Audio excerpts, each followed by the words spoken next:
عليكم، وصلت باك فاسيل تحييكم. واليوم لدينا درس الاتصال على مجال. فالدرس هناك بعض الخاصيات اللي عندها شوية صيغة أدبية، ولكن لا بد من حفظها وإتقانها عن ظهر قلب. غتلاحظوا أيها التلاميذ الأعزاء بأنني هنا كتبت لكم بعض الدوال، واحدة لا سميتها اف، واحدة لا سميتها جي، واحدة سميتها كا، واحدة سميتها ال، والاخرى بي و تي. هنا مجالات اي جي كا عاوتاني كا و ال و اس، خطيت مجالات معينة. الذي يهمني أن أعرف هاد الدوال هادو اللي معطيني أمثلة هنا واش متصلة في هاد المجالات. أولا خصنا نعرفوا شنو هو اتصال على مجال كمعنى كشرح. شنو هو اتصال على مجال؟ إلا درت هنا محور ديال أفاصيل إكس وهنا محور ديال أراتيب إيكغيك، وخديت مثلا المجال من 1 حتى 3، هنا 2 مثلا هنا 3. إلا رسمت واحد الدالة هكذا مثلا كنلاحظ بأن هذه الدالة من المجال حتى 1 حتى 3 فهي متصلة على هذا المجال. متصلة على هذا المجال كيعني بالضرورة أنها متصلة في كل نقطة من نقاط هذاك المجال. ولكن إلا رسمت واحد الدالة بنفس الطريقة، هنا مثلا 1 وهنا 3، هنا 2، درت منحنى داير هكا مثلا، ومنحنى آخر داير مثلا هكا، فمن الواضح أن هذه الدالة ليست متصلة في المجال 1 3، لأنني لا أستطيع أن أرسمها من المجال 1 3 بلا ما نرفع يدي من فوق السبورة، فهي متقطعة، يعني ليست مستسلة، ليست متصلة. ما يمكنش السميتة ديالها تكون مجموعة فينقطع في واحد البلاصة. إذا هذه غير متصلة في المجال 1 3، ولكن هذه متصلة في المجال 1 3. إذا هنا التحدي هو أن نعرف واش متصلة بلا ما نمثلها، وهنا أستعين بهذه الخاصيات اللي غادي نعطيكم دابا أيها التلاميذ الأعزاء. إذا كانت عندي واحد دالة حدودية، غتقول لي أستاذ شنو هي دالة حدودية؟ غنقول لك دالة حدودية كتكتب هكا بلا، ما فيهاش مقام. انتبه، ما فيهاش مقام، ما فيهاش جذر، ما فيهاش مقام، ما فيهاش جذر. ولكن المهم جدا جدا جدا ملي كيكتب لك مثلا اكس اس 3 ناقص 4 اكس اس 2 زائد 1 على 2 اكس زائد 7 على 60 ليس مهما، هذه حدودية. لماذا؟ لأن هاد الأسات هادو هنا كاين اكس اس 0، عفوا اكس اس 1، وهنا كاين اكس اس 0. هاد القوى كلها أعداد صحيحة طبيعية. لا يهمني هاد المعاملات، واش ناقص 4، واش 1 هنا، 1 على 2، 7 على 60، لا يهمني. يهمني هاد القوى يجب أن تكون أعداد صحيحة طبيعية. إذا كتبت لك اكس اس 70 زائد اكس اس 31 ليس مهما، طالما هاد القوى أعداد صحيحة طبيعية فهذه دالة حدودية، هي دالة حدودية. ولكن إذا كتبت لك اكس اس 3 زائد اكس اس 1 على 2 لم تعد هذه حدودية، لأن هاد الأس هاد القوة ليس عددا صحيحا طبيعيا. إذا أشنو هي حدودية؟ هي واحد الدالة كتكتب بلا، ما فيهاش بص على مقام. ما معنى ما فيهاش بص على مقام؟ ماشي بحال هذه الحالة هذه فيها مقام، ولا أقصد بالمقام المقام ديال المعامل ديال الكوفيسيون، لا، كنقصد المقام كدالة كمجاهيل. ما يكونش عندي مجاهيل اكس في المقام أو جذر في المقام أو حاجة في المقام، كوس أو سين أو جذر أو شي حاجة في المقام، وليس أعداد صحيحة طبيعية، وليس أعداد صحيحة طبيعية أو أعداد بصفة عامة، أعداد بصفة عامة. هنا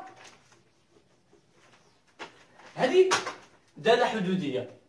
إذا الحدودية تكون متصلة على آخر، يعني كتكون دائما متصلة. وإذا كانت متصلة على آخر فهي متصلة في كل مجال ضمن آخر. بمعنى إذا كانت متصلة من ناقص لا نهاية حتى زائد لا نهاية، راها متصلة من 1 حتى زائد لا نهاية، راها متصلة مثلا في المجال 2 3، راها متصلة من ناقص لا نهاية 1، راها متصلة من ناقص مثلا من ناقص 5 حتى ناقص 2، راها متصلة في كل مجال ضمن آخر، وأيضا متصلة في كل نقطة ضمن آخر. لأن إن فوا قلت لك متصلة في آخر راها متصلة في كل مجال ضمن آخر، ومتصلة في كل نقطة تقع ضمن المجموعة. إذا هنا الدالة هذه اف راها متصلة في ار. نقول ببساطة اف متصلة في ار لأنها حدودية. اف متصلة في ار لأنها حدودية. هذه الجملة لا بد أن تحفظها لما كتبغي تبرر الاتصال ديال واحد الدالة حدودية. يكفي أن تقول بأنها حدودية إذا متصلة على R، وبالتالي إذا كان طلب منك شي مجال مثلا محتل زائد لهنايا كتقول لي راه متصلة على R، إذا متصلة في كل مجال ضمن R. فهذا المثال هذه كتسمى دالة جذرية. انتبه، لا يعني أنني أقول لك جذرية أنها فيها الجذر، لا، هذه الدالة اللي فيها بسط على مقام هكا بمعنى حدودية في البسط وحدودية في المقام كتسمى كلها كتسمى دالة جذرية. الخاصية ديال الدالة الجذرية أن جي دالة جذرية تكون متصلة على أي مجال ضمن حيز تعريفها. ما معنى هذه الجملة؟ إذا جينا نقلبوا على مجموعة تعريف هذه الدالة جي، أي تلميذ كيعرف مجموعة تعريف غيقول لي بأنها هي ناقص لا نهاية واحد، وكذلك اتحاد واحد تل زائد لا نهاية. المهم أن هذه الدالة هذه ستكون متصلة على المجال ناقص لا نهاية واحد، ومتصلة في المجال واحد تل زائد لا نهاية. بمعنى نمثلوها من ناقص لا نهاية تل واحد راها متصلة، ومن واحد تل زائد لا نهاية راها متصلة في هذا المجال، ومتصلة في هذا المجال، ولكن ما متصلاش في واحد، ما متصلة في واحد. وبالتالي إذا كانت متصلة في واحد زائد لا نهاية راه غتكون متصلة مثلا في المجال 4 حتى زائد لا نهاية، لأنه يقع ضمن المجال واحد زائد لا نهاية. غتكون متصلة مثلا في المجال من ناقص لا نهاية حتى مثلا ناقص 70، لأنه يقع ضمن المجال ناقص لا نهاية واحد. يجب أن يكون هذاك المجال يقع ضمن هذا النصف هذا أو لا ضمن هذا النصف هذا باش نقولوا بأنها متصلة في هذاك المجال. هذه هي الخاصية ديال الدالة الجذرية، أنها تكون متصلة على أي مجال ضمن حيز تعريفها.